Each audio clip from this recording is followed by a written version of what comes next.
electrification's the fashion at present, even for MPV buyers. Well, here's one you might like, the improved version of Peugeot's e-Rifter. If you can afford the asking price and could cope with the now enhanced 199-mile driving range, then for those unafflicted by van segment snobbery, there aren't too many other downsides in opting for this fully electric compact family MPV. It might be a tempting option if you're looking for a full electric compact family car and don't want a compact SUV. Here, there's the option of a 7-seat cabin too, which is rare to find in an EV at present, except with the Citroën, Vauxhall and Toyota models that share this one's design. As part of this update, we'd expected that Peugeot would fit the new 54 kilowatt-hour battery that was lately added to the more car-like EV models. Instead, the previous 50 kilowatt-hour battery has been retained, but it's been updated so it can now take the e-Rifter up to 199 miles between charges, 27 miles further than before. It's a real pity Stellantis hasn't allowed Peugeot to offer the more modern 54 kilowatt-hour battery that's now fitted to the E208 and the E308, which would add usefully to that figure, and is paired to the kind of torquier 156 HP motor that would make performance feel perkier too. As it is though, this model sticks with its previous 136 HP motor, which in truth can struggle a bit when the car's fully loaded and labouring up sharp inclines, where 260 Newton meters of torque sometimes feels not quite enough. The performance stats suggest that 62 miles an hour takes 11.2 seconds en route to top speed of just 81 miles an hour. You'll only get that kind of urge if you select power, and that's the most enthusiastic of the three provided drive modes, and the only one that liberates the motor's full output. That top power mode isn't really intended for sporty driving, obviously, but situations where you're carrying heavy loads. Peugeot recommends that you do most of your driving in the mid-range normal setting, which increases the motor output to 107 horsepower, but the range figure we quoted earlier will only be distantly possible if you use the most frugal of the drive modes, that's Eco. You won't want to spend too long in this most frugal setting unless you really are eking out the battery capacity, because it reduces the powertrain's normal output to just 80 horsepower and also restricts the climate system to conserve power. Range can also be enhanced by using this updated model's new regenerative braking system, which the driver can now adjust through 3 levels using paddles behind the steering wheel here. This isn't a new generation e-Rifter, but Peugeot wants you to think it is. Hence the redesigned front end with its smarter grille, a different bumper and revised headlights, which incorporate the brand's usual 3-claw motif. All of which might effectively distract your attention from the boxy van-like looks.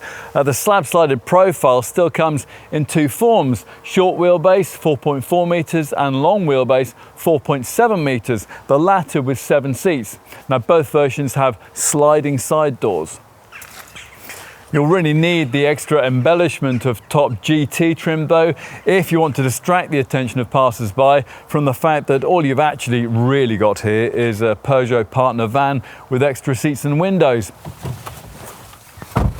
Inside, where there's an EV drive toggle switch in place of the usual gear selector, Peugeot's updated the dashboard design so it can accommodate a larger 10-inch central infotainment screen with an improved voice control system and Apple CarPlay and Android Auto connectivity.